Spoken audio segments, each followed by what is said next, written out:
we had a look at a whole bunch of different options of things, tree crops particularly, that we could grow here. And cocoa appealed because it enables you to take the product from what you're growing in the paddock through to the end finished manufacturing product, being chocolate of course. And we also wanted to get away from being dependent on others determining what we were going to get for our produce. So by using the direct to the consumer model with the chocolate, it enabled us to truly become price givers rather than price takers. And so certainly it's worked out that way. It's turned out to be very successful. We've been through two very major cyclones here in a short period of time, Cyclone Larry and Cyclone Yazzie. And that certainly makes you highly aware of what can happen after a 340 km/h wind comes through the place. It doesn't leave a hell of a lot standing. So we saw particularly after Cyclone Yazzie, a number of other farming enterprises which were, utterly decimated for substantial amounts of time. And in choosing cocoa, we really wanted to make sure, in building our business model, make sure that we were prepared for when the next cyclone strikes. The saying around here is it's not if a new cyclone comes, it's a case of when the next cyclone comes. So we needed to be prepared for that. And the tourism business, as well as some of the other mitigation strategies we've got in place, really gives us that income stream for when some of the other things may be perhaps a little damaged or a little lower than what they would otherwise be.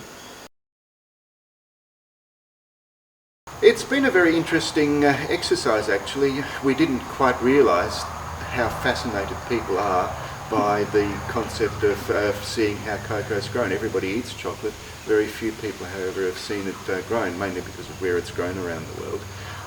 So there's this utter fascination, and we have full tours here with people absolutely fascinated by how the whole thing works. And it's turned out to be very successful and a very profitable adjunct to the whole business.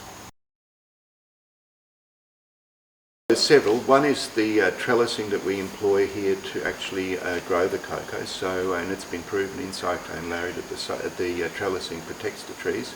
So you'll have no leaves left on the trees, but you'll certainly have the trees still in the ground ready to regenerate.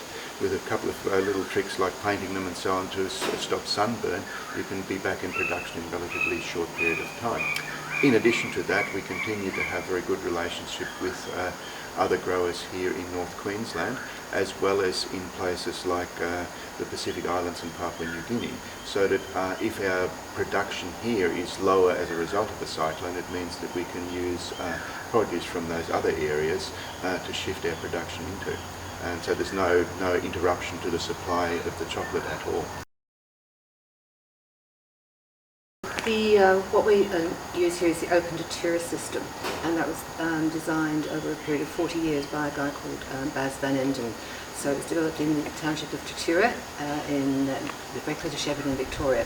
And after Cyclone Larry, one of the local growers here, fruit growers, went down and spent some time down in Victoria because he didn't want the same thing to happen again. So he experimented with the trellising and gave us advice on the trellising, and that's why we went down the trellising track, because not only does it mitigate you against cyclones, it actually increases your yield. So it's expensive to put in to start with, but however, you are paying for insurance really, because you will get a better yield, and you also protect your trees.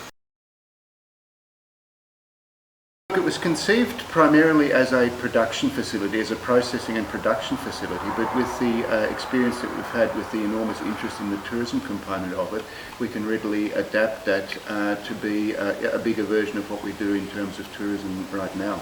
Plans are all done, plans are all approved by council. There's quite a lot of local support because it's of course providing local jobs around the place in both the agricultural and the tourism industries. So there's quite a bit of enthusiasm for it. And so we're just waiting to put the rest of the capital funding together, and then we're ready to go.